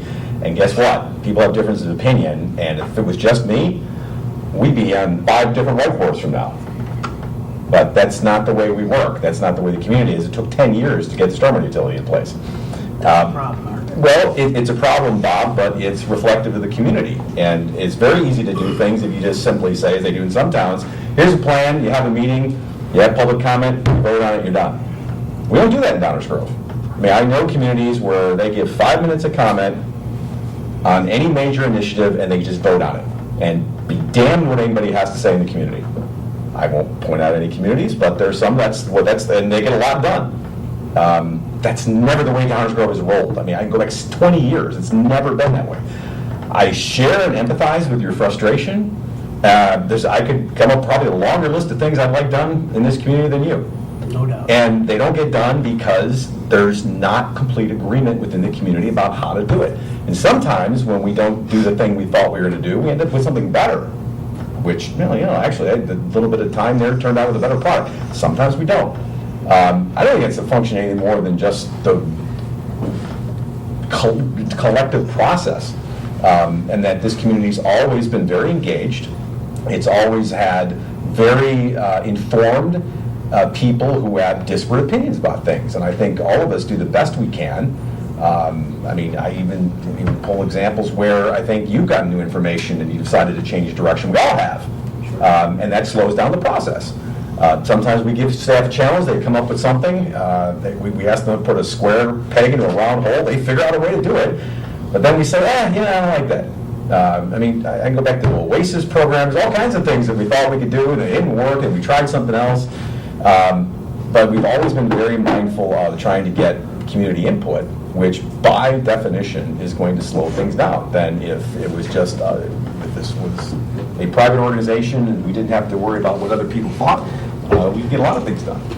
And some of them would be good, some of them would be bad. There's probably some balance there. There's no doubt that Yeah. our job is to try and bring input from the community into our decision-making process.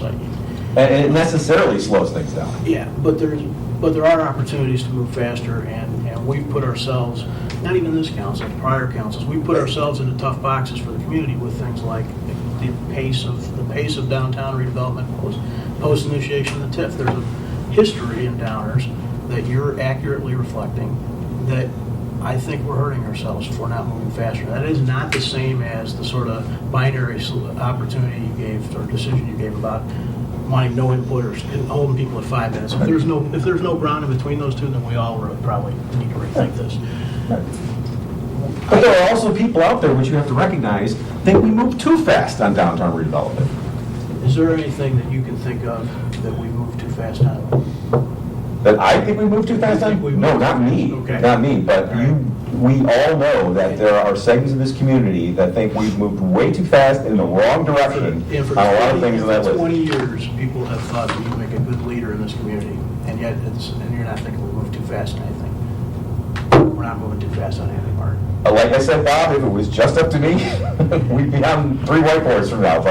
And this isn't a criticism of anyone in this room, because it was the last council, the council before that, and the council before that, and the mayor before that, and the mayor before that. It was all like Becky Cheever. It's just the way it is. I think we all do the best we can. I would be more than happy to live with being wrong more often and being in the minority more often if we would try and move faster. Because I think that while there are certainly opportunities that we can point to where we didn't move and maybe we got a better deal, that's true of buying a car, buying a house, when you have your kid. It's like 20/20 hindsight, crystal ball stuff. It doesn't make a lot of sense. There are absolutely situations where we could have done better by moving quicker. Yes, and I also think that we would have moved quicker, done faster if more of us were better at bringing along our colleagues. Because we can't do anything without 4 votes. Sometimes we can't do it with even 5 or 6. Sometimes not 4. But if all of us were better at bringing our colleagues along, then we'd have a lot more done. And I think we all could do better in that regard. Fair enough. But it is what it is. I'm going to wind up somewhere in the middle here. As usual. As usual. No, I think we're moving appropriately in most cases. There's a few things where various splits in councils where you need a certain amount of votes, and And it comes up short, but it's all for a reason. And I think we're moving purposely. Mayor, you've been involved in village government for a long time, as have I, maybe not sitting on the dais, but I got at least a couple of decades where I've been following what's been going on. And you move too fast and you wind up paying for it for a very, very long time, and you can't get out of things. And I'd mention them, but it create a lot of sores among the public because there's still some controversy over some of the things that we've done. Sometimes you can only move as fast as your revenue. Things have gotten tough, and you can't build new bridges or start grandiose plans if you're having revenue problems, if you're getting challenges from let's say from the state. There's a lot of things that keep you from moving quickly forward, and I think what we have done in the last number of years is moving purposely. We have a staff that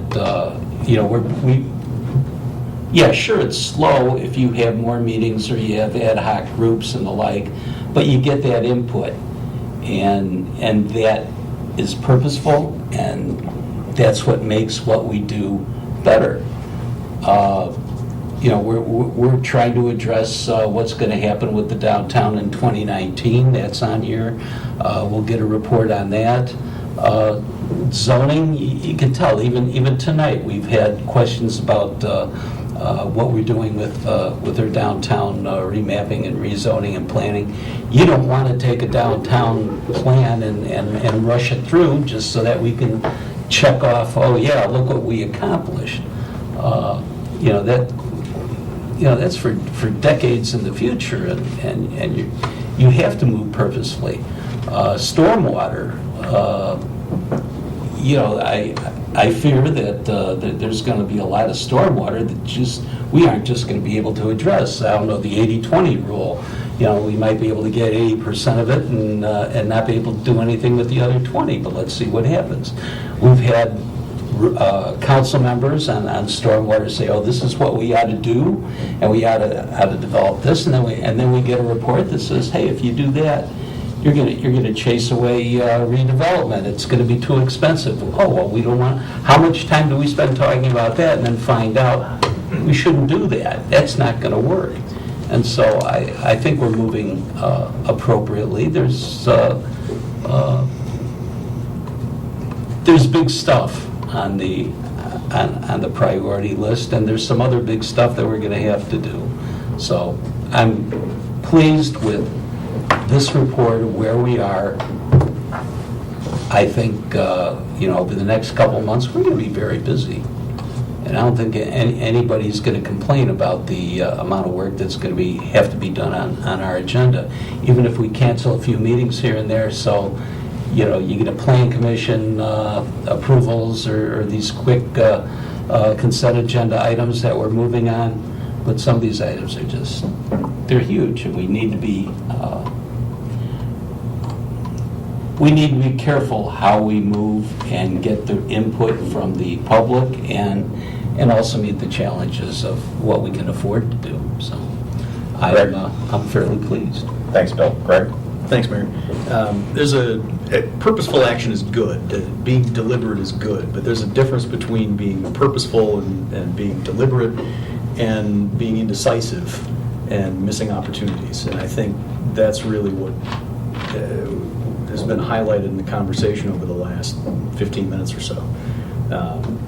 We've gotten some good work done on a number of these issues, but when it comes to stormwater regs, I think it's less of an issue, the indecisiveness, because it's such an impactful issue. But when it comes to downtown zoning, we've gone from downtown business and downtown transition to including downtown core, and then it became downtown edge, and then that became edge 1 and 2. And now we're back to no edge, but we're keeping the core and keeping business in transition. And we've gone back and forth on certain parts of the downtown and others, and whether it's going to be downtown business or transition, et cetera. And we've done all that over the course of about the last 18 months. Dave, if I'm wrong on that time frame, please go ahead and correct me. But that's indecisiveness in my mind. And folks can have a different opinion, that's fine. But that does fall on us. And it's that sort of thing, and it's missing opportunities. The same sort of thing happened that I'll go ahead and sling the dead cat on the table. We did it with facilities. And as a result, we're going to end up paying more because interest rates are rising, and we're only going to end up still having to replace the police department, or police station rather, and this building, and we're going to end up paying more money for it. And I think it's a shame that we get mired in indecisiveness and miss opportunities as a result, and it's to the detriment of our community. And that's not even on the list. Thanks, Mayor. So I think there are other words for it, and obviously people feel strongly on a lot of these things different ways. As I mentioned, there were things that I pushed for years ago that took 8-9 years to do that I would have done the next day, but I had to bring the whole community along with me, and it took a long time. Historic preservation, we can all go on and on with the banners that we have each carried on different topics that we all think didn't get across the finish line as soon as they should have. Some have yet to get across the finish line. Well, I think, needless to say, we could all point out things that we're frustrated haven't been done. And let me just say, to be clear, none of this has got anything to do with staff.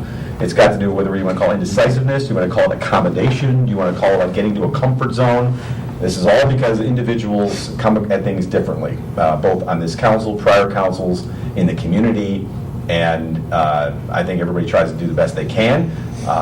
We all, again, can point to things where I think we've not moved fast enough because, and again, I would say it's because we have been perhaps not as effective as bringing along 3 of our colleagues, because we brought along 3 of our colleagues who wouldn't be having this conversation. So not being able to bring them along all of them is the issue. But anyway, from what we've asked staff to do, to go back to the point, and I do want to see if other people have questions up here before I go to the public. I can't complain that given what staff has been tasked to do and the constraints that they've operated under, and whether you want to call it indecisiveness or accommodation or new information or whatever, I think you're making very good progress. Could we do better? Of course we could. Of course we could move faster. If it was up to me, but it's not. I'm 1 of 7 votes. All of us are 1 of 7 votes. That's the way it works. Well, I think so. Based on what's up here on the board, but I mean, you got 7 votes, but I don't know of any council member who's been indecisive. Even deciding to not decide is being decisive. I mean, as a group, you know, I mean, you tend to think when you lose, when you're on one side of an issue, and you lose, you complain that it's indecisive. Yeah, well, I don't think it's productive to throw out who's indecisive or whatnot. Well, no, I mean, but as a group, I mean, you know, you feel, oh, we haven't accomplished this because I didn't accomplish what I wanted. But I think the council members that we've had, the current council, previous councils, I think when you stand up or when you have your opportunity to present your reasons, and you have good reasons, you are being decisive and representative. And I want to compliment this council right now, because on this, I know this is something we always have to do, but ladies and gentlemen, I've worked with a lot of people over long years. This council has been very supportive of some creative solutions to get things done that have been very, very important economic development contributions to this community. Whether this community even recognizes it or not, but this council has been very willing to be creative and thoughtful, and that's very important. I don't think there's been any indecisive there. This council has been very good at that. I've seen some that are not. I think kind of what you've just highlighted, Martin, has to do with if we have to do something, and we have to, and this council has, at least what I've seen. When we have to make that decision now, we make it and it's done. But on the stuff that we have a little bit more time, it's not a race, and we want to do our due diligence, and some of it's taken longer. And that's the way it is, because it's not a race. We're doing our due diligence, we're doing the best we can, we're coming up with as many creative solutions as we can. They may work, they may not work, we have to maybe vet them all the way to the end, and that takes some time to find out that they're not going to work, unfortunately.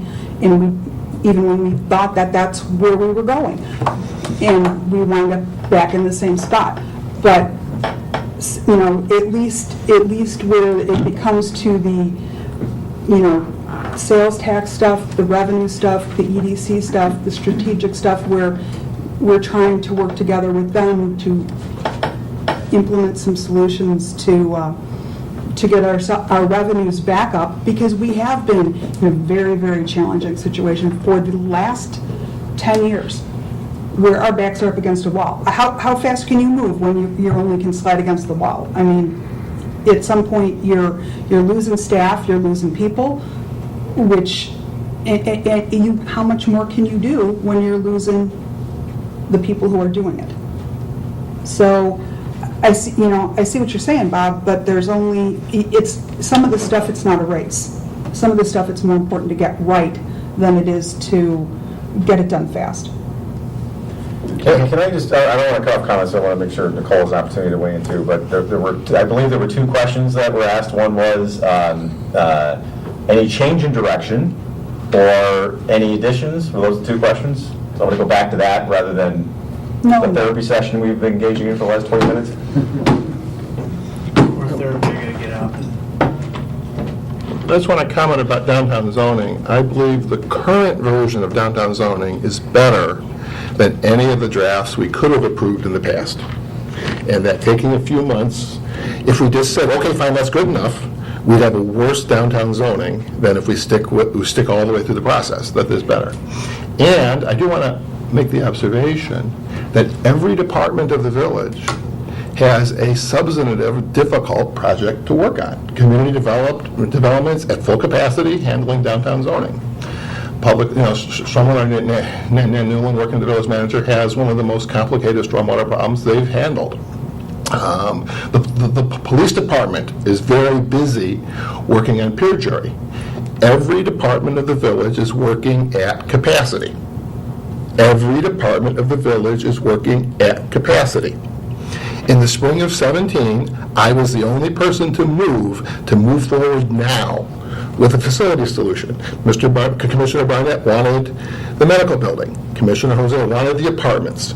And yes, we were unable to come to a decision to move forward. But had we done that, staff would not have the capacity to be doing these projects because we'd be building a new building. And I personally believe we absolutely and positively need to move forward with the townhome option immediately in May of 19 once all this work is done. And had we gone forward in 17, this work would not have been done.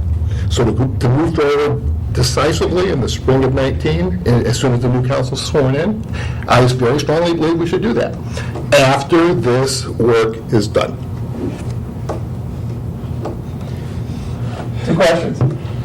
Any change in direction, anything to add? No, on both of those for me. Okay. And to underscore, Mark, what you talked about earlier, just because it's on record, and I know some team members are here and others are watching, this therapy session that I've opened up here has nothing to do with our staff. There's not a time that I can think of in the time that I've been up here that we, as a council, have tasked our staff with something, and it hasn't been delivered really well. Timely too, yeah, and but also well, Martin. Yeah. Sometimes I was adding. we start something and get a lot of education along the way too. Yeah. And so I don't want to get that lost in the various conversations.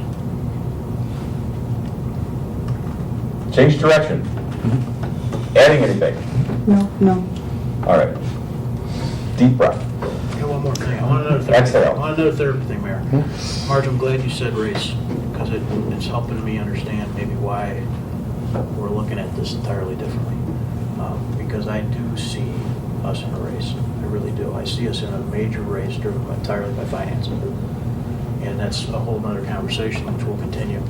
But all of these things we do have a push or a pull on our financial condition, I think. Whether they're how developed is downtown, that all affects later on how easily or difficult it is for people to do things downtown. Our sales tax system, what things we're going to tax, they all drive that. And I still believe that we are in a race, that we are going to run out of money as a community for the current way we operate and the way we generate revenue. And so that's probably why we're looking at it differently, because I really do feel that. I feel every day that we're in a race.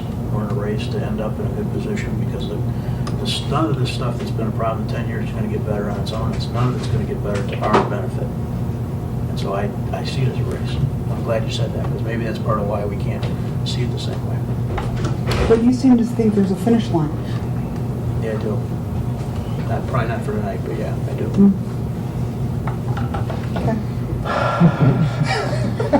But thanks for saying it. I mean, this is, Martin, I know this is annoying probably, but we got to have it. I was going to say, Morgan's going to all together. These are good conversations for all of us to have. I'm not annoyed at all. All right, we'll come back to the council. Are there any questions from the audience? About a comment. Absolutely. Please. I continue to be somewhat baffled by the idea that one of the strategic goals is the phrase environmental sustainability. A number of years ago in one of these sessions, I asked the question what metrics the village was using to address its success or not in meeting that goal. And my perception at the time was that there was a lot of singing and dancing, but an acknowledgement ultimately that there were no such metrics. And in continuing to watch what the council has done since then, I continue to be perplexed by, I guess you could say, one of two things. Either that it continues to be a goal when I see nothing actually happen in anything that comprises an effort to address what environmental sustainability means in any context, zoning, long-term planning, what have you. And if it's not going to be actually implemented as a goal, then drop it. But on the other hand, I would say, yes, I agree that it should be a goal, and I'm disappointed that I don't see more actually being done to actually meet that as a goal. I appreciate your comment, and I would agree with you that there is no metric that by X date the following Y things will be done. But I would disagree with you that nothing has been done. The green business program has been in effect for a number of years. If you don't have a metric, then you know what? Nothing I'm going to say is going to answer your question satisfactorily, because you're correct. There's no metric, but it is incorrect to say nothing's been done. I could give you a list of a dozen things right now, but I will tell you that there is no got to get these 12 done in this way in this time that are going to measure this, this, and this. You're right. You can't differentiate that as conscience laundering versus something that actually has an impact. No, I don't think it's conscious laundering at all. I think it's there as something that we want the community and staff to be mindful of and to implement when opportunities present themselves, which they do. So that's where the list of a dozen things that I can think of just off the top of my head come from, including things that we have been at the forefront of municipalities in DuPage County. So if leadership in this space is a goal, we have achieved it on multiple occasions. If you're talking about, and you're absolutely right, that we are going to improve water quality by X amount, you got me. Is that something we're required to do under Phase 2 of the Clean Water Act? Yes. And do we implement measures in conjunction with DuPage County to do that? Yes. Those are more the metrics I think you're thinking of. You make a good point. Maybe one of the things that we should do under that goal in the future, it's not going to happen in this long-range plan, is to have a more identifiable measure. In fact, now I'm thinking maybe the Environmental Concerns Commission could look into that. That's a very good suggestion. Well, the Environmental Concerns Commission is largely a joke at this point. I don't know that there's anybody actually on the commission that actually has a notion of what environmental sustainability means. There's two members of the EPA on the Environmental Concerns Commission. Well, whenever I look at what they're doing, I see they're canceling meetings or they're talking about things that ultimately, from my assessment, yield very little in the way of comfort on saying that Downers Grove is actually moving in the direction of what I assert is conforming to a notion of environmental sustainability. Right. Well, and I guess we could also debate. You can do something. Yeah, we can also debate. What is it? Yeah, you're right. What is environmental sustainability? Because I bet you I would ask everybody in this room, we'd all give a different answer. So maybe coming up with some definition that could then be used as a benchmark to me would be an appropriate thing for us to ask the Environmental Concerns Commission to meet and actually provide us with some valuable input and recommendations on how to do that. I think that's actually a good idea. And that's my point. I asked the question a number of years ago. Nothing has been done since. On that point, you're right. One of the purposes of these goals, or at least the way they've been utilized by staff and council over the last several years, is that they guide a lot of the decisions, irrespective of what items might come up on agendas or on our task lists or high priority action items or things brought to us. As we just make decisions about what does it mean to do any one of these things, we use this set of goals as a guide. So we're going to not make, maybe we're not measuring it the way you'd like it measured, it's a fair question, but we're not making decisions about any new subjects that we believe are in conflict with these goals. So we're not making decisions about tax law, we're not making decisions about downtown zoning, we're not making decisions about stormwater that we believe are somehow either worse or in conflict with the idea of environmental sustainability and Solid waste, fleet maintenance. They come up, decisions come up here in these meetings, they also come up daily at staff levels, and these goals are what serve as kind of boundaries and guides to the decision-making process that happens all year long at all levels of the organization.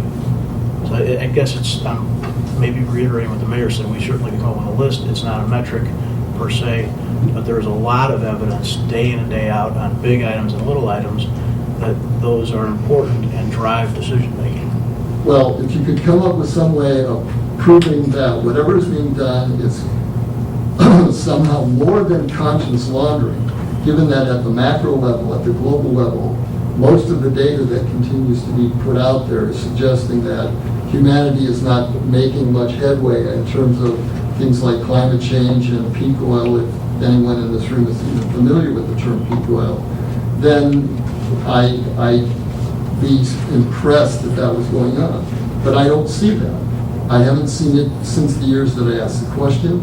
I've had conversations with people that give me the impression that if you bring up the subject of environmental sustainability within the context of economic development, oh my God, we throw up our hands and say we can't do anything, along the lines of what one of the commissioners mentioned a moment ago, that that's a threat to bringing people in who are going to provide more property tax revenue for the village or something of that sort.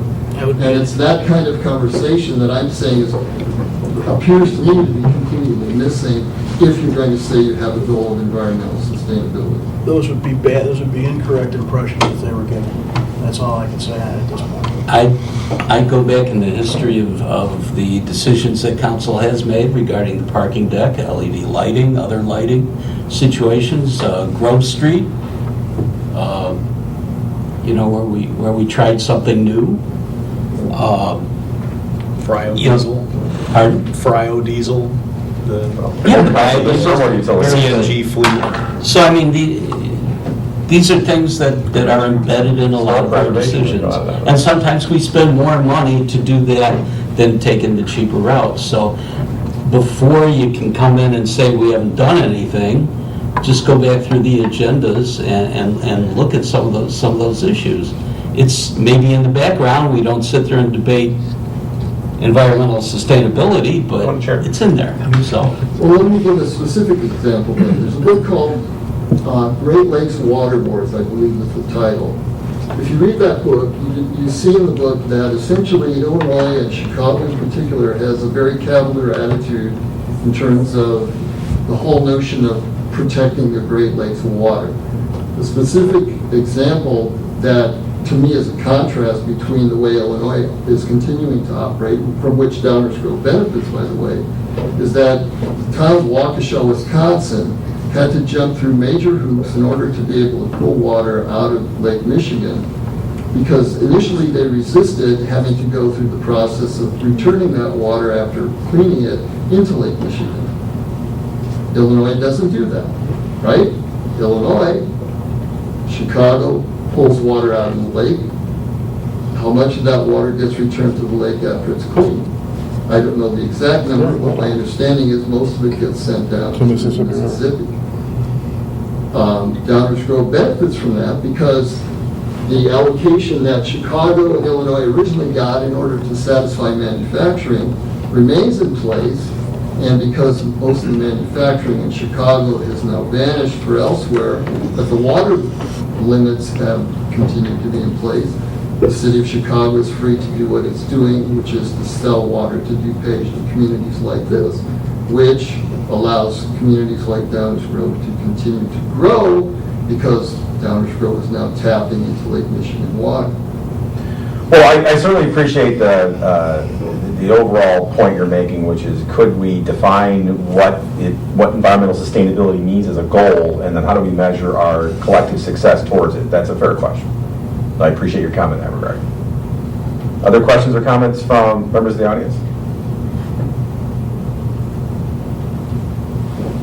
Anything else that anyone on the council wants to share with their counselor? You have 10 minutes left on today's session. Actually, one very quick comment, and I say this, I saw this on Facebook today. Lisle Watchdogs is a group of citizens who watch Lisle government. And earlier today, there was a post saying, why can't Lisle do long-range planning like Downers Grove does? And I took a screenshot of that, because it says, the process used by the Village of Downers Grove to develop and maintain a long-range strategic plan. A series of open meetings, video recorded, held annually at Village Hall that welcome, solicit, and invite public input. And then there's a screenshot of Long Range Plan 2017, which they posted, and we're being held up as an example to other communities about how we do long-range planning. I think that's a compliment to both Appreciate that staff and post on the council. Lisle Facebook.